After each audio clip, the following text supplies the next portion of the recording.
All right. I don't know about you guys. I'm partial to the electric impacts or the battery operated impacts. I've got all rigid stuff now, but looking at swapping over to Milwaukee. So, anyways, standard thread, nothing left-handed or anything like that on these bobcats. So, let's see if we can crack her loose. Boom, shakalaka laka boom. All right, so we grab a rag.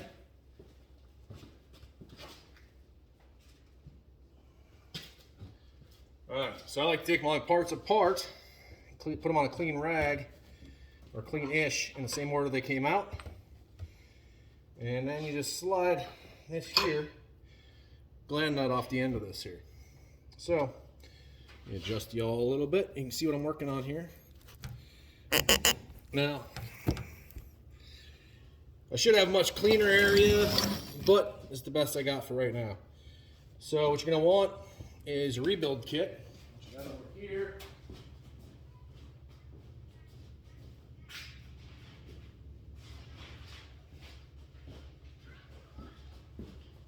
Alright, so you've got your rebuild kit. It's going to come with all your O-rings and seals and whatnot. And then you're going to want a good pick. So,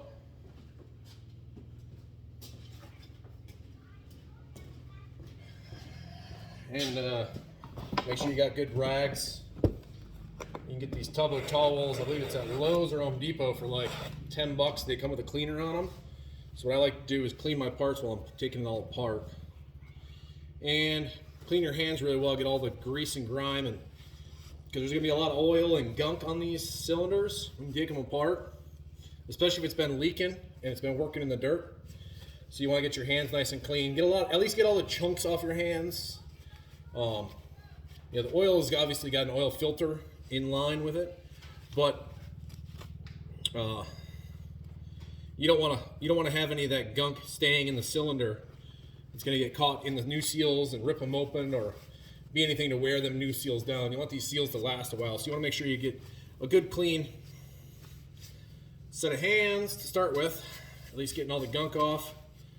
So I like these tub of towels. They come with a nice cleaner. They're good and wet. And then grab a couple of dry towels and dry my hands and get whatever other gunk comes off on them. That way, at least I'm starting off with a good surface anyways. So you can see even after 2 rags, I still got a bunch of gunk off my hands. So go through and just clean everything up, get all the sediment. So like these are actually extremely dirty on the inside. I believe this was in a soda ash plant or yard, so there's tons of soda ash inside of the cylinder. That's probably why these seals went bad like they did. And I mean, I don't know if you can see it or not, but you can see the little particulates on there. So we want to get as much of that off as we can. I wish I had a parts washer here to clean everything, but what we'll do is we'll hit it with the brake clean or parts cleaner when we get done. I'll lay it all out once we get all these seals replaced, or before we get the seals on it, I mean. But I want to get all the gunk off that I can now. So most of these kits are going to come with a new nut. So I usually just set it to the side, keep it off to the side to keep it handy, just in case for some reason the kit that you've got is all correct but has the wrong size nut for some reason. Maybe it's been an aftermarket shaft, maybe it's a different piece for some reason. But now be careful on this gland nut, because this is aluminum, and so what this will do is this will have little aluminum slivers. So when you're wiping it down, you'll end up with aluminum slivers in your finger if you don't use a rag. And even through a rag, sometimes you'll still get the slivers. So all I'm doing is I'm just using this moist rag to clean the threads up a little bit, just to try and get as much gunk out of here, because last thing I want is this gunk that's coming on the rag there. See that dirt? Last thing I want is that to get in between the O-rings when I put this in here, because if that gets in there, it's staying there forever, and that's going to just wear out these seals all the faster. So now we got a little bit of buildup, a little bit of gunk on this one. It's not a huge issue because while we're cleaning everything, we can clean everything off with the parts cleaner once we get the seals out. So if you notice, the wiper seal's got all that stuff on it. That's normal. You're gonna have a lot. So the way that these gland nuts are set up, you've got a wiper seal right here, and then I don't know if you can see it in there, you've got a stack of usually it's a pair of hard plastic spacers with an O-ring. Now the older set like this has got just a solid packing with a spacer. So, and then on the back, on the outside here, you've got an O-ring and a spacer. So these are your pressure seals here and in there. This is just a wiper seal that just keeps all the gunk from getting down to the side of your pressure seal there. And the other part is at the end of your ram. So most of these, so you see right here, there's a little bit of a bevel. Most of these on the end of this right here have got an O-ring. So the kit that comes with it has an O-ring to sit right there, so you don't get any bypass in between this and here. Now this is light aluminum, so this compresses onto there, but that O-ring adds that extra layer of insulation or seal. And then you have your hard rubber packing. So what this does is when it goes on, it's going to stretch and then shrink down to size. And then as it gets wet with oil, the oil is actually going to get absorbed into it and expand it out. So just cleaning up all these individual little parts before I start taking anything apart. So now that I've got everything mostly cleaned up, I'm going to grab my pick that I did not put on the bench. Give me 1 second.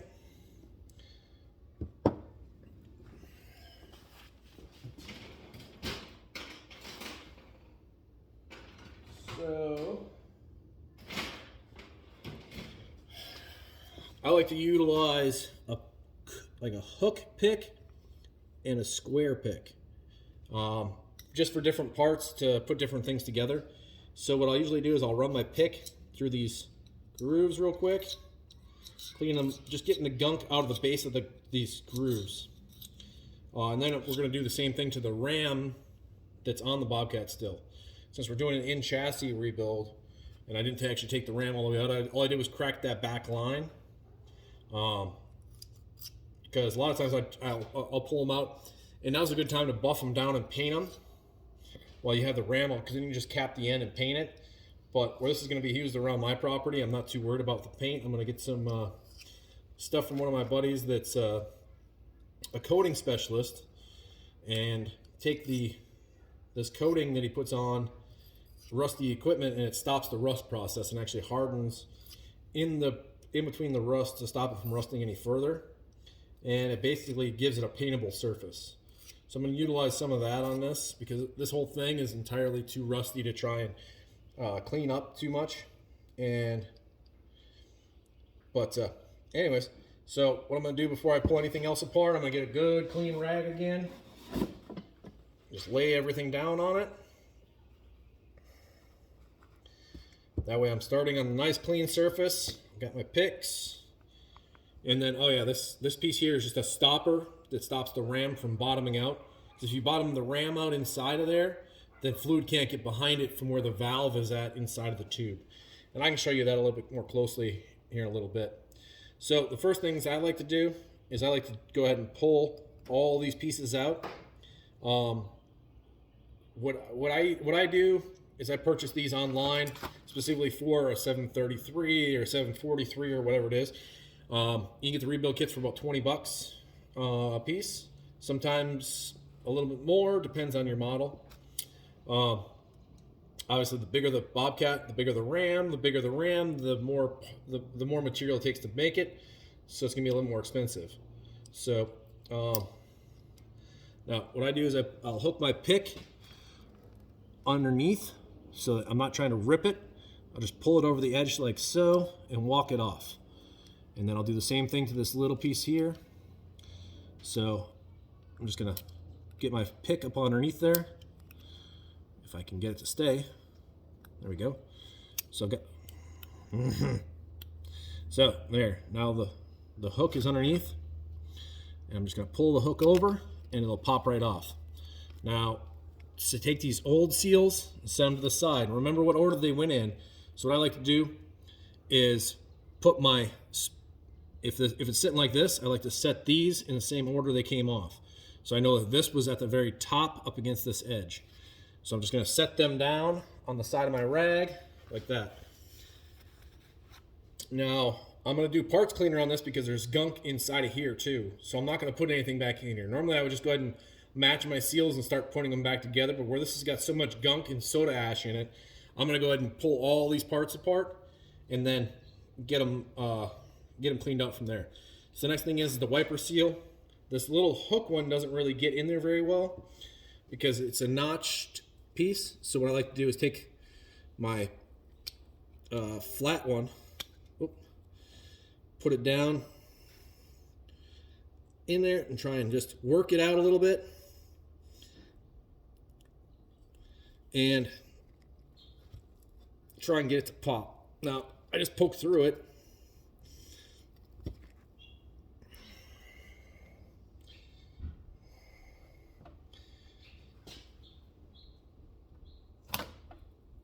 All right. Oh, and she just shot across the shop. But if you'll look, this is why I was using that flat one, because I was able to get down underneath that groove there. And there's a bottom groove there, and it's a squared off piece. Let me go grab it. It just popped out. Now, unfortunately, I did poke a hole through it, but it's hard. And that's the side view. So this is that wiper seal that you saw on the outside. And that's that square notch that was sitting down in that groove. So I know that that's a wiper seal. I'm just going to set that up on top of that stack there. And then, now the one that's really difficult to get is those ones inside of there. So that's where this flat one comes in handy. Sometimes these hook ones, you'll have to try and get in here like this at an angle and you can't get enough hook in it. So using a flat one is really helpful on this. You just stick it in back behind there, like so, and then just roll your pick like this, and then just pull out. And if you notice, all the chunks of that other piece started breaking apart inside of there. So you just dump them out, try and set that down. So you can see all the chunks in there.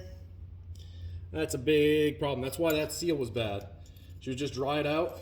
And now we gotta just go take our pick off to the side. You know, if you've got a really clean shop, then don't do what I'm doing and just scraping it onto the floor. But I don't have a clean shop. You guys have seen my shop. It's not exactly the cleanest, but it does the job.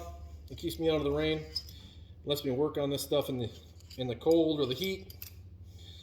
So, all right. Let me get some more of this out of here.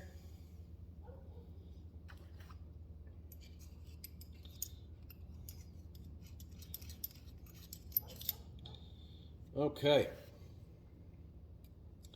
So,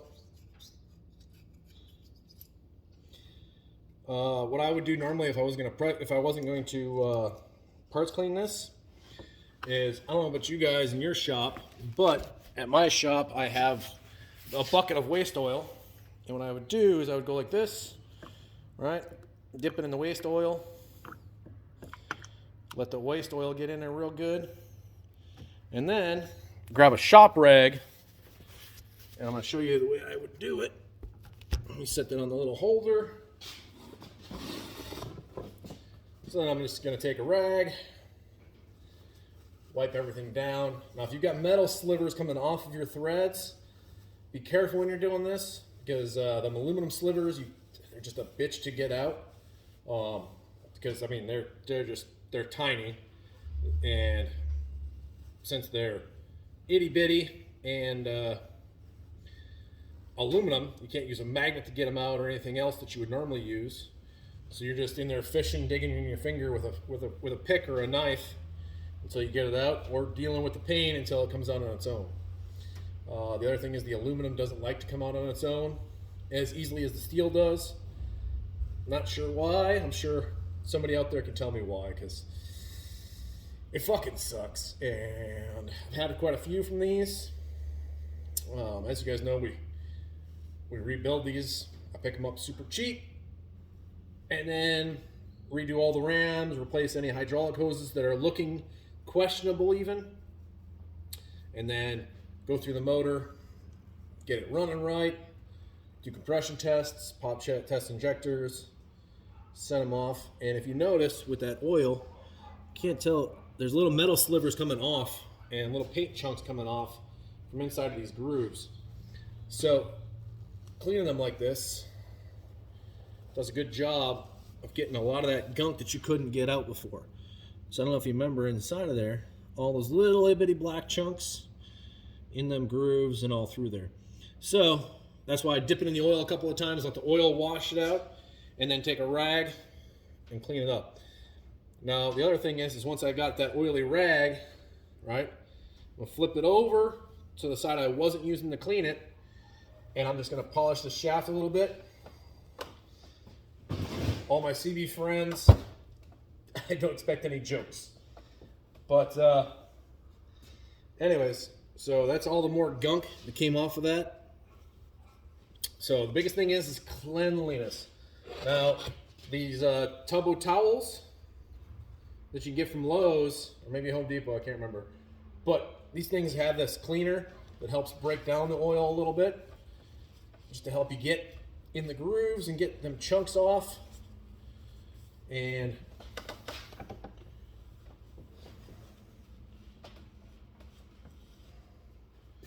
I'm just going to clean up this end real quick while I've got this out here, because I've got a wet rag and a dirty end. Let me clean it up a little bit while I'm right here. So anyways, it's pretty much saturated with gunk now, but let me clean my hands one more time, and then I'm just going to spray it down with some brake clean, and then wipe it down one more time. All right. So that's how dirty your hands get just handling it and trying to clean it up with that oil on it and stuff. But old used motor oil does a great job of cleaning.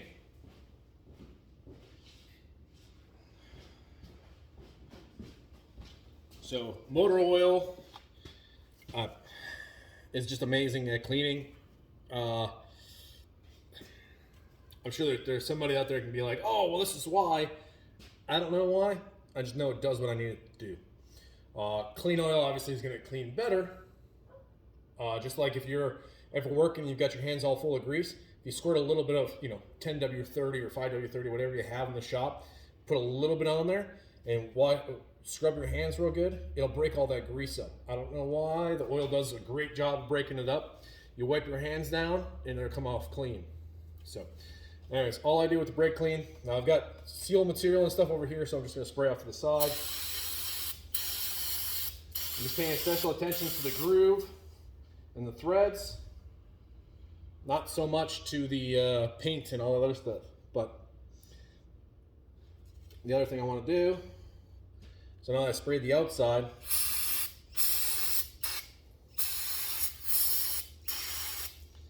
get those grooves nice and cleaned out. Now, you don't necessarily need to re-wipe this down. You could let it air dry. But if there's any other chunks that are left in here, I want to get them out. So right now is when I usually will take another clean rag and wipe it down again. And I'll show you why here in a second, because I already feel a chunk. So you can see right there, you see those little white dots? That's gunk that was down in that groove that brake clean broke loose. That I didn't get out with the pick or oil or ragging or wiping it all down or anything else. So brake clean, awesome stuff. So anyways, just cleaning it up real good, and then we're gonna put some seals back in here. Now the reason that I was telling you earlier to put everything back in the order you took it out is if you don't remember it, or it comes where you're waiting on a seal kit, or whatever, or you get the wrong seal kit and it's sitting apart for a few days, you're not necessarily going to remember all the pieces of this kit. Now it's only, 8 pieces, 10 pieces, whatever it is, depending on the kit. But yeah, don't do that because it's hard on your teeth apparently. At least that's what the dentist says. But if you don't remember how it all went together or all came apart, it's really hard to do a quality job. So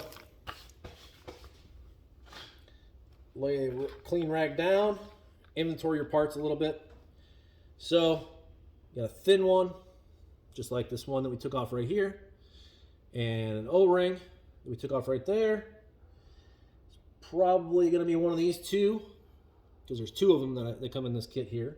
They're 2 different sizes. Then we've got another O-ring that's a different size. This is probably the one for the collar. This is your packing material for your seal. The other one was a solid rubber.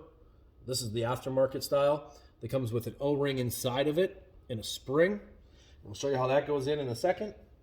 Your wiper seal and your thick rubber, hard rubber one that goes on here that we haven't taken off yet. So since I already have that and I know where that goes, I'm just setting that one right there. This is your nut, your replacement nut for the end cap. So we're just gonna set that off to the side. And where did it go? I had another small O-ring that's missing. What did I do with it? Oh, it fell out of the package right there.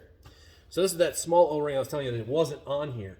So since I already know where that one goes, I'm just going to go ahead and put that one right there.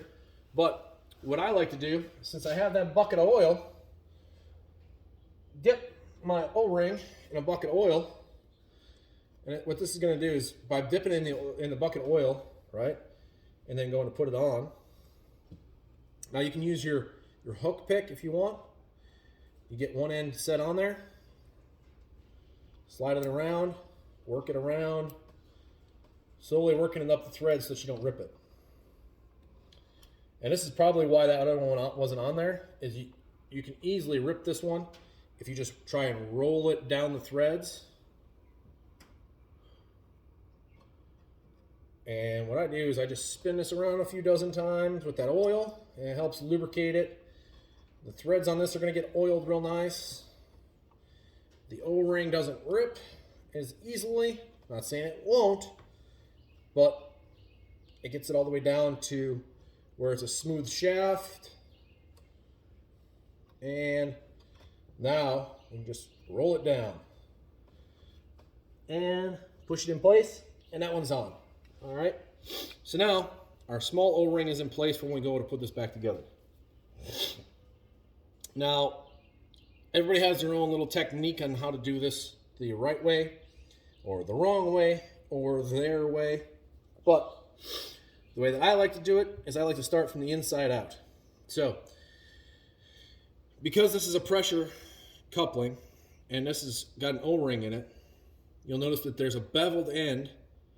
One end's higher than the other, okay?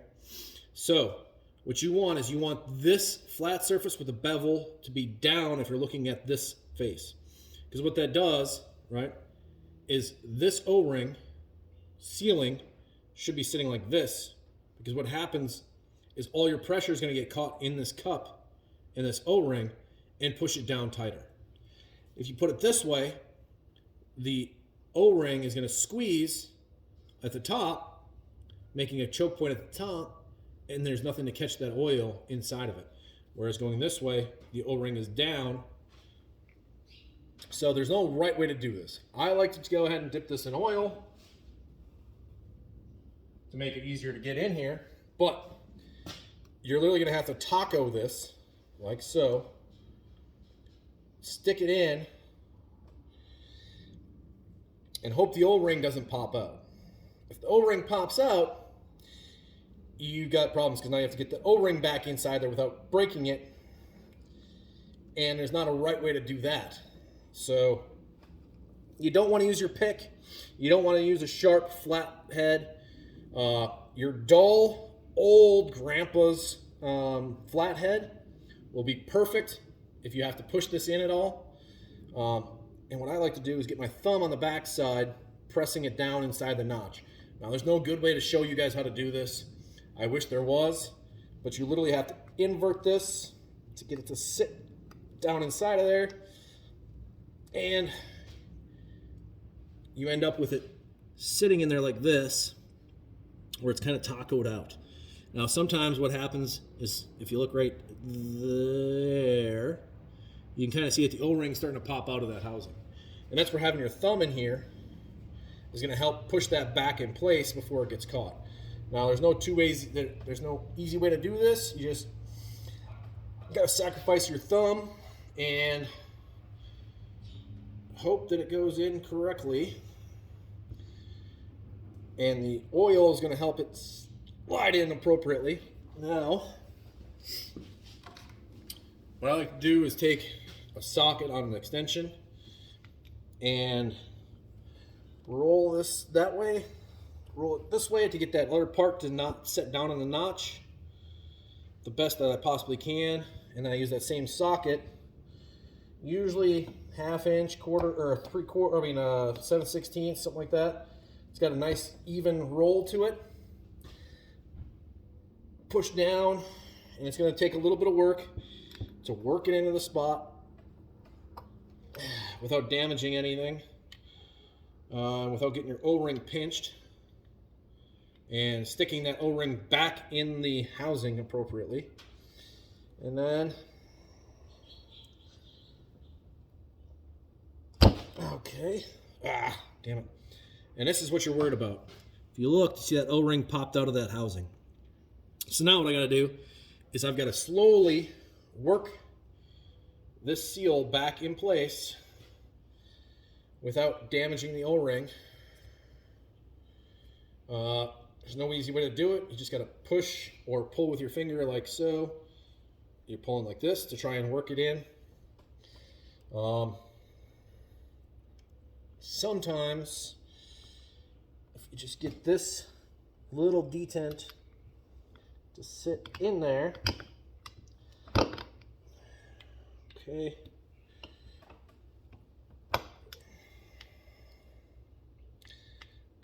And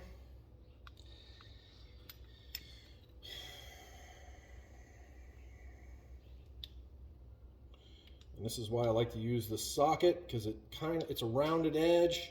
It's not sharp, and it doesn't let you really poke a hole in anything. There we go. So now we've got the seal completely set, but that O-ring's still caught out. So now what you can do is sometimes it will let you just walk this back in. Sometimes you have to give it a little bit of nudge with a flathead screwdriver that's not sharp. So, like I was saying, your grandpa's old rusty one, just make sure you get all the rust off the tip, maybe put a little bit of oil on it, and all you're going to do is you're just going to hook the back side of that a little bit. Just kind of work it around and work that O-ring back in place, and try not to get it in there without damaging it. So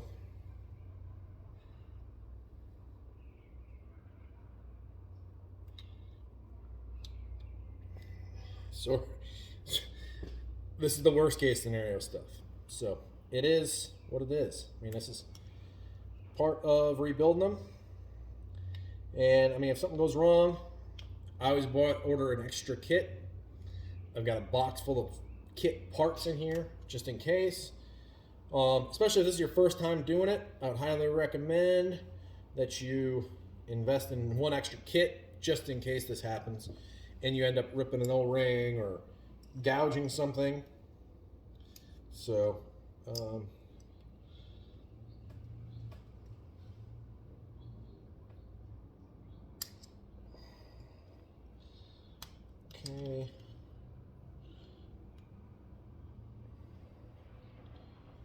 So I wish I could show you guys better how to do this, but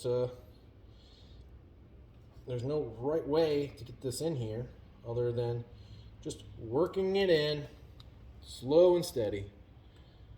You know, I'm sure they make some super cool tool for this that I have no idea about. But all I know is what we've done on the farm and what I've done in the military.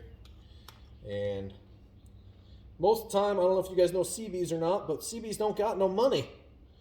And neither do farmers for the most part. So I fit real good with the CB community.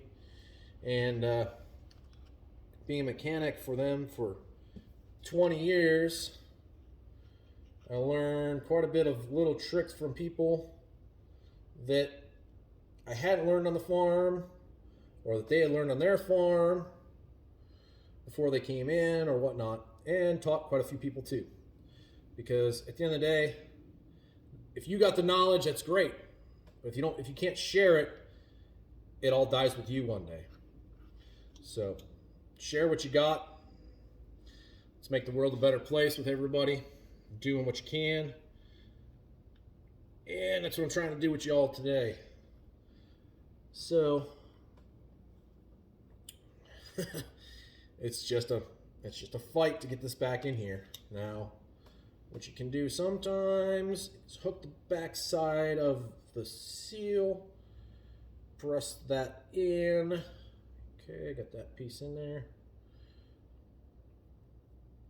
And work your seal around.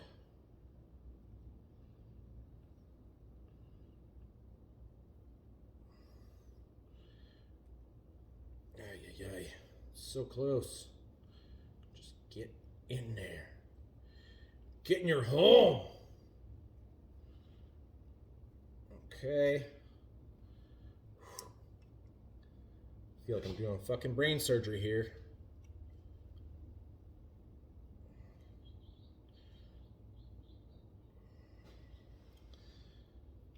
And I don't know if you guys can see, got my flat blade down underneath there, and I'm just using my thumb to work it in place.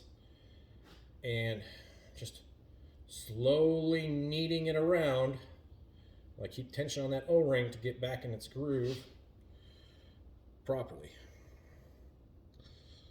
And so close.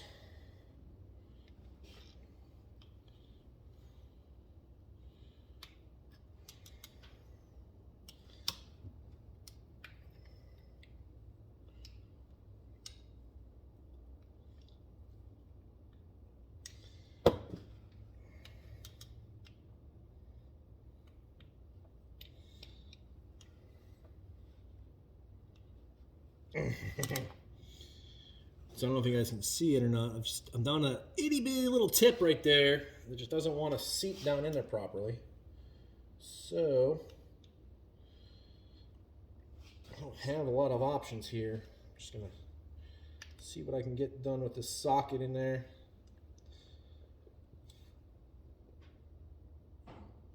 And see if I can get this to go.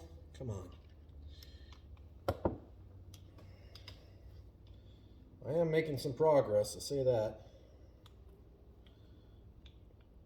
And come on, get in there.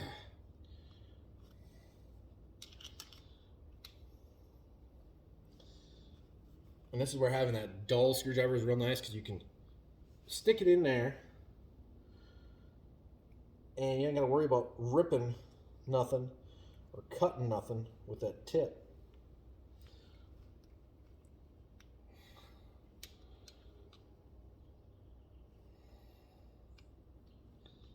So I got a buddy who does this a lot of the time, and he was telling me that most of the time when it goes like this, what he does, he just starts over. He pops it back out and starts from scratch. But he also does this a lot of the time, and he's got a lot of spare parts laying around. Now, me, on the other hand, I don't like to piss away money like that.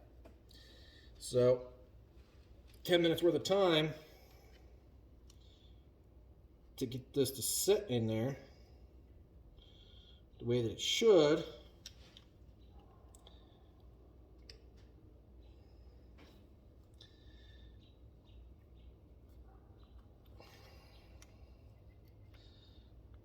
Come on, get in there. So close. Oh.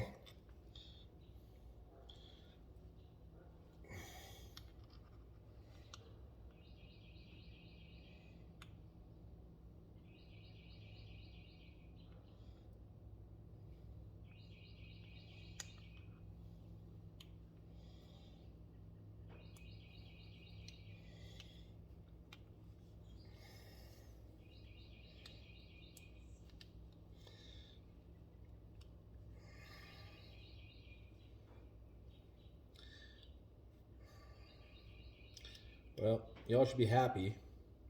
You're getting the worst case scenario training, because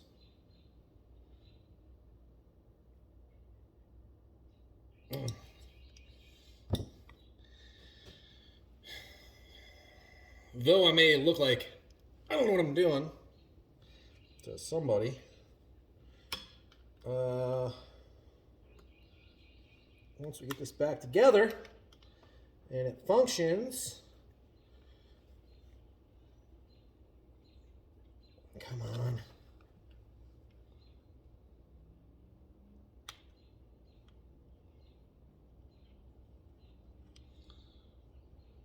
And it doesn't leak.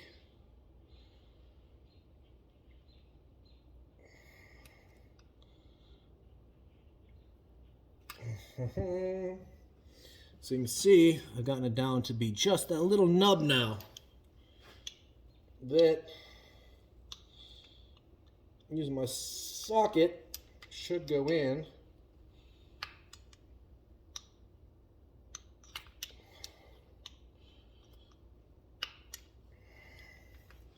And I'll tell you what, if you're trying to do this dry, I don't think you'd ever get that in. That's why lubing it up ahead of time is the only way to go. So, haha, success. So, I'm just going to run my screwdriver, lifting that ring a little bit. There we go. So, if you look, she's all in there now. All right. And run your finger along the inside, just feeling if there's any ribs or ridges. And you'll notice that's there. All right, hard part is complete. Now, I like to do my wiper seal because that's the next thing on the front. And then I do my lip here and here. But I do this one before this one because you struggle to try and get it over. Like always, dip this in the oil. And that's that inside seal is the hardest one to do. So if you can get that one done first, it's all gravy from there. And all we were trying to do is the same thing on this as what we were doing before. So in that notch, you see how we got to kind of taco it and set it in there.